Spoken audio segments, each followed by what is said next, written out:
अस्सलाम वालेकुम दोस्तों।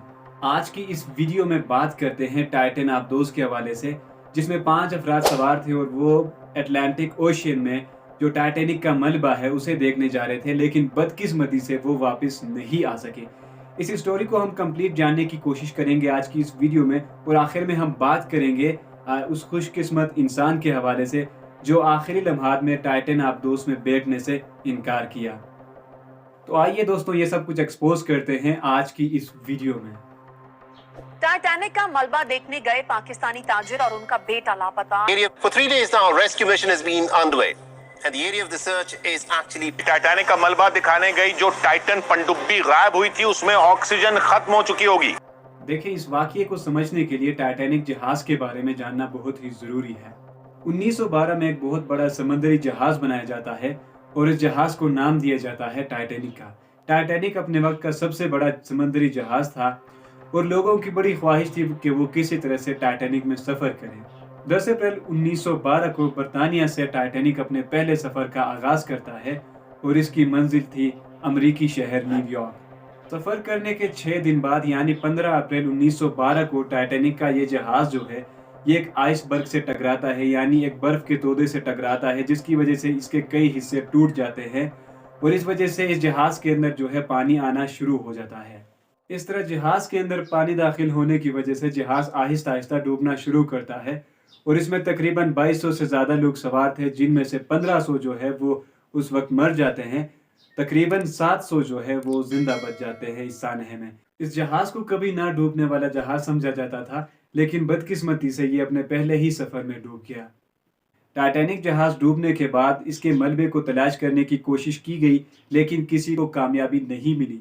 आखिरकार फ्रांस और अमेरिका की टीम जो है 72 साल बाद इस मलबे को ढूंढने में कामयाब हो जाते हैं, यानी सितंबर 1985 में इसके मलबे को जो है वो तलाश किया जाता है अमेरिका और फ्रांस की टीम की जानिब से। और टाइटैनिक के मलबे को अब समंदर के अंदर 111 साल हो गए और ये 2 हिस्सों में टूट चुका है। ओशियन गेट ये एक अमेरिकन निजी कंपनी है और इस कंपनी को बनाया गया था 2009 में स्टॉकटन रश की जानिब से। स्टॉकटन रश ने 2009 में इस कंपनी की बुनियाद रखी थी और ये कंपनी सयाहत और तहकीक के लिए जो है अपनी आबदोज़ें फराहम करती है।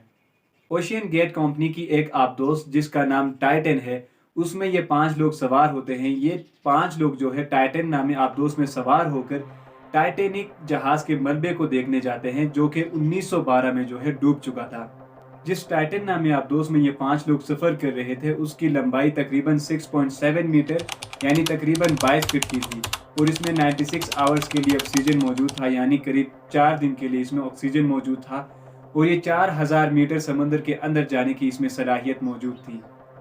और इस आबदोज़ के टिकट की फ़ीस थी $2,50,000, जो कि कई करोड़ बनते हैं पाकिस्तानी रुपयों में। इन 5 मुसाफिरों में पहला नाम है स्टॉकटन रश का, जो कि ओशियन गेट जो कि आबदोज़ बनाने वाली कंपनी है उसका मालिक था। इसके अलावा उस आबदोज़ में पाकिस्तानी बिजनेस टाइकून शहजादा दाऊद भी जो है वो सवार थे। उनके साथ उनका 19 साला बेटा शहजादा सुलेमान भी जो है वो इस आबदोज़ में थे। शहजादा सुलेमान के दोस्त और उनकी फूफी के मुताबिक जो है शहजादा सुलेमान इस सफ़र के लिए तैयार नहीं थे। वो ज़हनी तौर पर इस सफ़र के लिए तैयार नहीं थे। वो सिर्फ अपने वालिद को खुश करने के लिए फादर डे की वजह से जो है वो अपने वालिद की खुशी के लिए वो इस सफ़र पर राज़ी हो गए थे, अदरवाइज़ वो इस सफ़र के लिए तैयार नहीं थे। शहजादा दाऊद पाकिस्तान में एंग्रो कंपनी के मालिक थे। इसके अलावा इस सफ़र में उनके साथ बरतानवी अरबपति हमेश हार्डिंग भी शामिल थे, जो कि एक अरबपति और एक पायलट भी है। उनके पास ज़मीन का तेज़ तरीन यानी 46 घंटों में चक्कर लगाने का रिकॉर्ड भी मौजूद है। आबदोज़ में 5वां शख्स पॉल हेनरी था, जो कि कई मरतबा टाइटैनिक के मलबे के पास जा चुका था और इस आबदोज़ को भी वही लीड कर रहा था।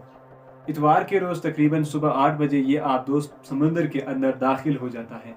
इस आबदोज़ को अपना मिशन मुकम्मल करके 7 घंटे बाद समंदर के बाहर आना था, लेकिन बदकिस्मती से सिर्फ 2 घंटे के अंदर ही यानी 1 घंटे और 45 मिनट के बाद ही इनका राब्ता जो है वो मुनक़ता हो गया। पानी के ऊपर जिस जहाज़ में बैठकर इस आबदोज़ को कंट्रोल किया जा रहा था, 2 घंटे बाद जब उस आबदोज़ से राब्ता मुनक़ता हो गया तो ये खबर पूरी दुनिया में आग की तरह फैल गई। उसके बाद कनाडा, अमेरिका और फ्रांस की रेस्क्यू टीमों ने जो है इस आबदोज़ को तलाश करना शुरू कर दिया। उसके बाद कनाडा के एक एयरक्राफ्ट P-3 को जो है कुछ आवाज़ें सुनाई देती है, لیکن ابھی تک کنفرم نہیں ہو سکا کہ وہ کس چیز کی آوازیں تھیں۔ ریسکیو ٹیموں نے اس آبدوز کو تلاش کرنے کی بہت زیادہ کوشش کی لیکن ان کو کوئی خاص کامیابی نہیں ملی۔ اس طرح 96 آورز جو ہے وہ کمپلیٹ ہو گئے کیونکہ آبدوز کے اندر بھی 96 گھنٹے کا آکسیجن موجود تھا، یعنی 4 دن کا، اور 4 دن مکمل ہو گیا۔ اس کے بعد اوشین گیٹ کمپنی نے باقاعدہ طور پر اعلان کیا کہ وہ لوگ جو ٹائٹینک کے ملبے کو دیکھنے گئے تھے وہ اب زندہ نہیں رہے اور ان کی ڈیڈ باڈی کو بھی تلاش کرنا بہت ہی مشکل ہے۔ اس کے بعد امریکی کوسٹ گارڈ ریئر ایڈمرل جان ماگر نے باقاعدہ طور پر پریس کانفرنس کر کے بتایا کہ ٹائٹن آبدوز کا ایک پرزہ جو ہے وہ ٹائٹینک ملبہ جو ہے اس سے 1600 میٹر کی دوری پر اس کا ایک پرزہ ملا ہے سمندر کے نیچے سے۔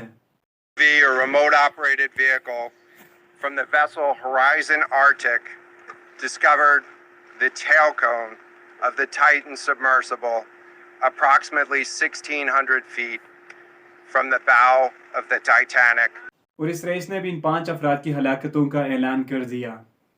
امریکن اخبار کے مطابق امریکن نیوی کو اتوار کے روز ہی آبدوز کی تباہی کے بارے میں علم ہو چکا تھا، لیکن انہوں نے باقاعدہ طور پر اس چیز کا اعلان نہیں کیا تھا، اس بات کا اعلان نہیں کیا تھا۔ اس کی وجہ یہ تھی کیونکہ ان کے پاس مکمل معلومات نہیں تھی۔ انہوں نے باقاعدہ طور پر اس وقت اعلان کیا جب ان کو آبدوز کا ایک پرزہ جو ہے وہ سمندر کے نیچے سے ملا۔ اس واقعے کے بعد شہزادہ داؤد کی بہن عظمیٰ داؤد کا بیان سامنے آیا اور انہوں نے کہا کہ اگر کوئی مجھے $1 ملین بھی دے تب بھی میں ایسے خطرناک سفر پہ کبھی نہ جاتی۔ ٹائٹینک کا ملبہ سمندر کی انتہائی گہرائی میں یعنی تقریباً 3800 میٹر گہرائی میں موجود ہے اور یہاں پہ سفر کرنا بہت ہی مشکل کام ہے۔ وہ اس لیے کیونکہ یہاں پہ ایک تو ٹھنڈ بہت زیادہ ہوتی ہے، دوسرا یہاں پہ آبدوز کے بغیر سفر کرنا ناممکن ہے کیونکہ یہاں پہ پانی کا دباؤ سطح سمندر کے مقابلے میں 400 گنا زیادہ ہوتا ہے۔ اس جگہ پر سورج کی روشنی نہیں پہنچتی، اس لیے اس جگہ کو بھی مڈ نائٹ زون کہا جاتا ہے۔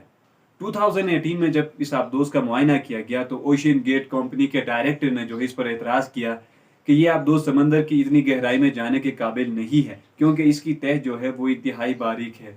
اس ڈائریکٹر کی بات پر عمل کرنے کے بجائے اوشین گیٹ کمپنی نے اسے نوکری سے ہی نکال دیا۔ ایک برطانوی تاجر جن کا نام کرس براؤن ہے، اور کرس براؤن بھی جو ہے اس آبدوز میں بیٹھ کر ٹائٹینک کے ملبے کو دیکھنے جا رہا تھا، لیکن آخری لمحات میں جا کے کرس براؤن نے جو ہے اس آبدوز میں بیٹھنے سے انکار کر دیا۔ کرس براؤن نے اس آبدوز میں سفر نہ کرنے کی وجہ بتاتے ہوئے کہا کہ مجھے آخری لمحات میں پتہ چلا کہ اس آبدوز کو بنانے کے لیے پرانے میٹیریل کا استعمال کیا گیا ہے اور اس آبدوز کو ایک کمپیوٹر پر گیم کھیلنے والے ریموٹ سے کنٹرول کیا جا رہا ہے۔ جب مجھے یہ پتہ چلا تو میں نے آخری لمحات میں اپنے سفر کا ارادہ تبدیل کر دیا۔ تاہم ابھی تک آبدوز کی تباہ ہونے کی کوئی مکمل اور صحیح وجہ سامنے نہیں آ سکی، لیکن زیادہ تر لوگ اس کمپنی کو یعنی اوشین گیٹ کمپنی کو اس کا ذمہ دار سمجھ رہے ہیں۔ اس کمپنی پر یہ تنقید کی جا رہی ہے کہ آبدوز کو بنانے کے لیے پرانے اور سستے سامان کا استعمال کیا گیا اور مسافروں کی سیفٹی کے لیے کوئی خاص اقدامات نہیں کیے گئے۔ اس آبدوز کو ایک ویڈیو گیم کھیلنے والے ریموٹ سے کنٹرول کیا جا رہا تھا اور اس وجہ سے اب پوری دنیا جو ہے وہ اس پر تنقید کر رہی ہے۔ امید کرتا ہوں دوستوں آج کی ویڈیو آپ کو پسند آئی ہوگی۔ انشاءاللہ ملاقات کرتے ہیں اگلی ویڈیو میں۔ چینل کو ضرور سبسکرائب کیجیے گا، and finally thank you so much for watching.